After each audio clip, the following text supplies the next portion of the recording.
Hey guys, this is Tasty King 2, and welcome back to my Redstone Kingdom for the explanation of my devil fruits concept. So, let's get started. Okay, first things first, this give command. This is going to give the nearest player a golden apple.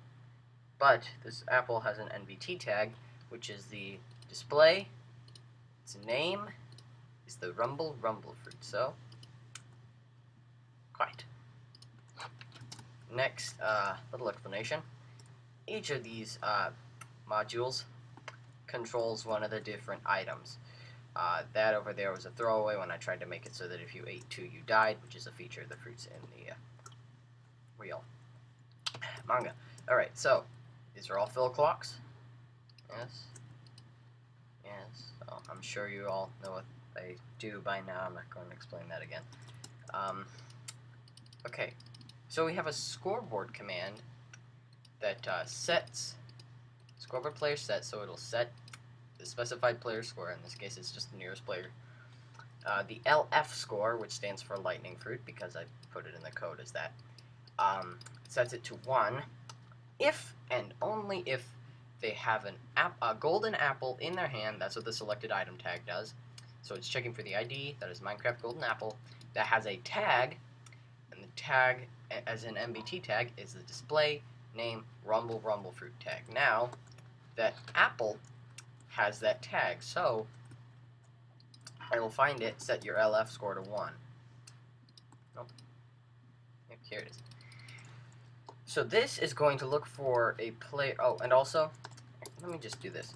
Scoreboard, objectives, list. So, yeah, lots of them. What we're going to be looking at right now. ALF stands for 8 lightning fruit.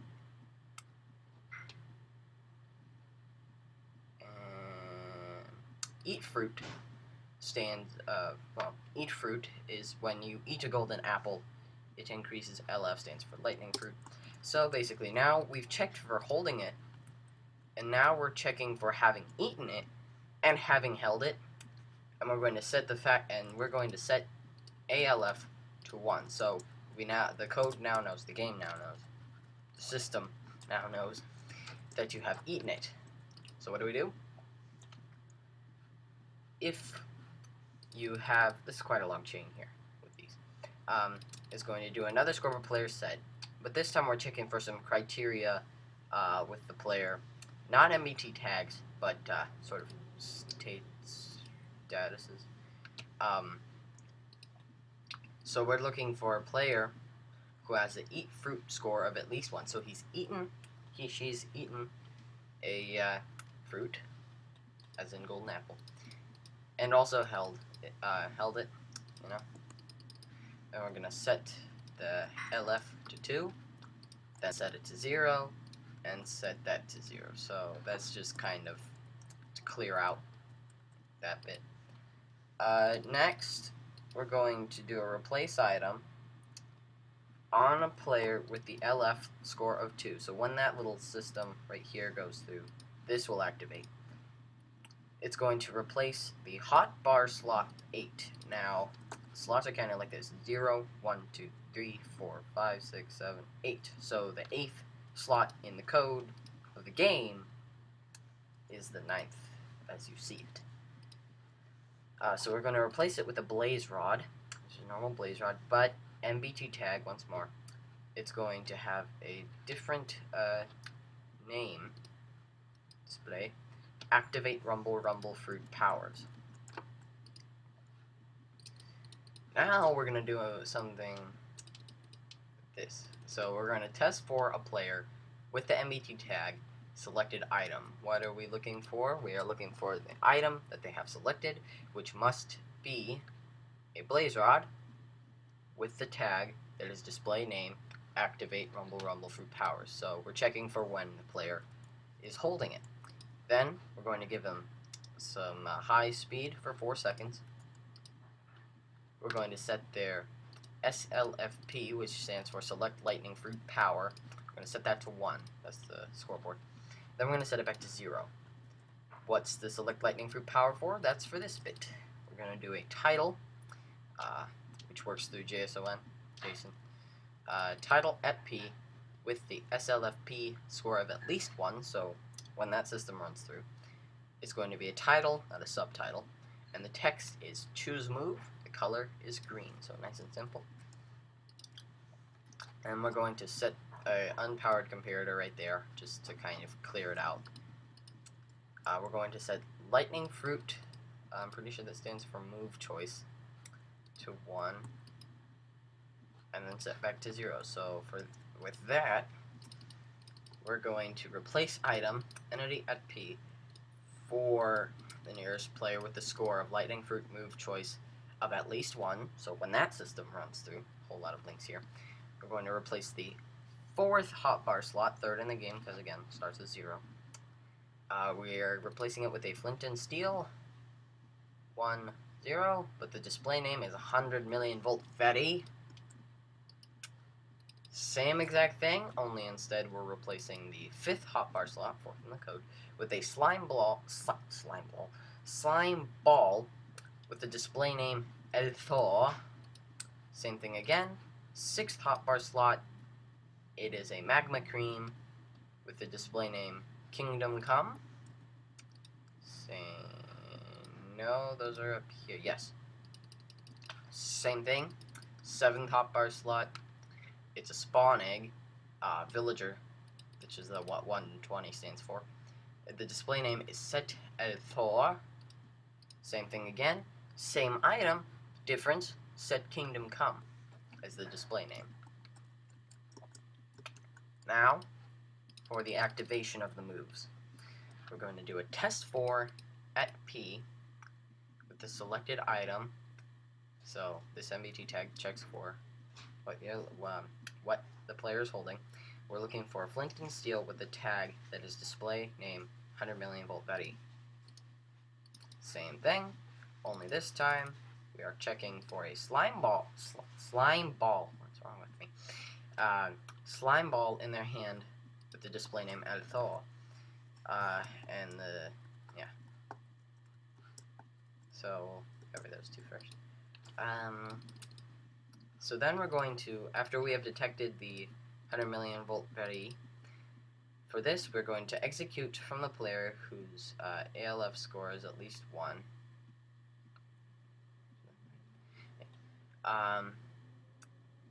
We're going to execute from a random thing that is not the player, that was within a radius of 3 from the player, I believe. I was just going to summon a lightning bolt, so like I said, close range, everything like that. Next one, the Elthor. We covered that. It's going to run from the ALF, score 1 player. It's going to execute from any entity whose name is Set Elthor. So that's what the villager egg is for. Summon lightning bolt. So basically what the 2 villager eggs do is they're sort of as markers. So the Kingdom Come and Elthor are attacks that are run from you and then from the villager, so that you can place it where you want and then activate it. And we're just doing from that just a whole bunch of summon lightning bolt right where it is, with some offsets. So that happens 1, 2, 3, 4, 5, 6, 7, 8 times, and then we kill the Elthor villager so that it doesn't get in our way, mostly because it would have become a witch by now. Next one, we're going to check for, we'll test for any player who has this MBT tag: selected item, ID, Minecraft, Magma Cream, tag, MBT tag display, name, Kingdom Come. So we're checking for when you're holding the Kingdom Come item. Basically the same thing, except for we're checking from the player with the ALF score of at least 1. We're going to execute from Set Kingdom Come this time, so that's what the other villager egg is for. We're cloning from those coordinates up to those relative ones. What are those coordinates? Well, that's this large lapis structure right here, because in the original manga/anime, When he uses Kingdom Come, it's this giant orb that rises up and basically explodes, which is exactly what happened over there. So this is our giant orb, sort of mid-explosion is what I was going for, but I failed because I'm a terrible block artist. So we're going to clone it like that.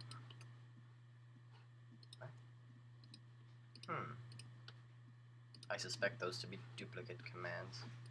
Or did I just hit the same thing twice? Yeah, I hit the same thing twice. Oopsie.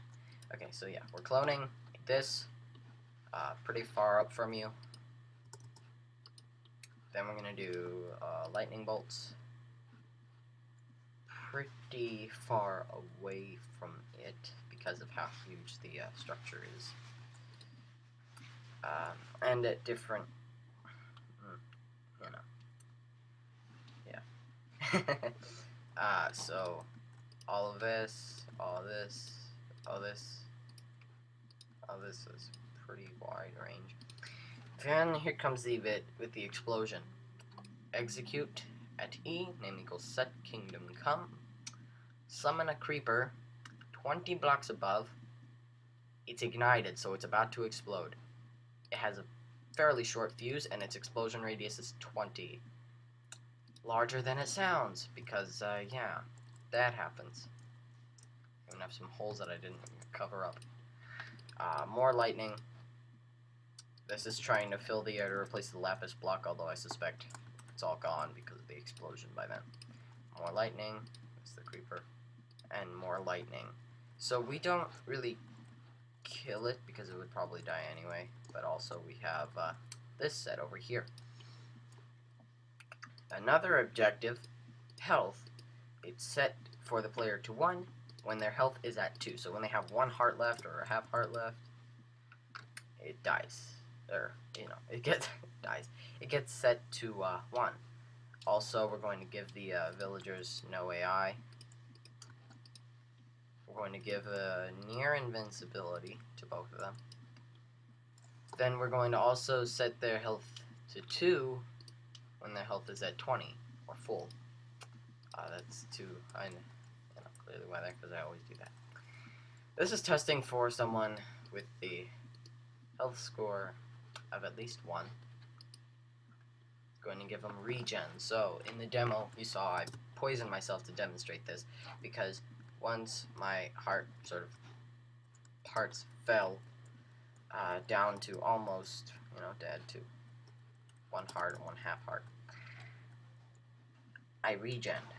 Poison lasted a little longer, but I regen because I jump started my heart. And that seems to be all the commands. Yeah. Alright. So, hope you learned something. And this is Tasty King 2, hailing to you.